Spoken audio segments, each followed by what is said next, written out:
brotin veldi. Hér eru við með kvadratrótina af 32 deilt með kvadratrótina af 8. Nú, talan 2 gengur upp í 32 og líka 8.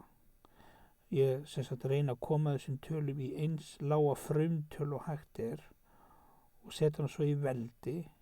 Þannig 2 í 5. veldi 32 en 2 í 3. veldi 8. Nú, það stendur engin tala hérna en það þýðir samt að það talan 2 hérna inn í kverkinni. Þetta kvadratrót, það þýðir önnur rót. Og sama gildi með 8 hér, það kvadratrót hérna sem þýðir það 2 skrifaðar hérna inn í rótina sem að sést ekki. Hann venjulega ekki skrifar en hann þarna, þessi tvistur.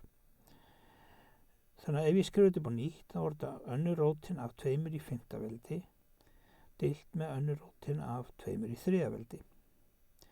Þegar ég skrifa þetta upp á nýtt, þá ger ég þetta svona 2 í veldinu veldið á móti rótinni, 5 á móti 2 og fyrir neðastrygg 2 í veldinu veldið á móti rótinni, 3 á móti 2. Nú, það verið að deila með 2 í 5 aðrir, það verið að deila því með 2 í 3 aðrir sem þýðir samkvæmt veldareglu þá á ég að draga veldið frá sem verið að deila með.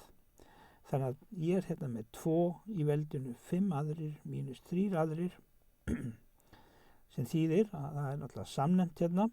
Þannig að þetta verður 2 í veldinu 5 mínus 3 deilt með 2 sem gefur mér 2 í veldinu 2 aðrir og 2 deilt með 2 bara 1. Þannig að þetta 2 í 1. veldi sem gefur mér svarið 2.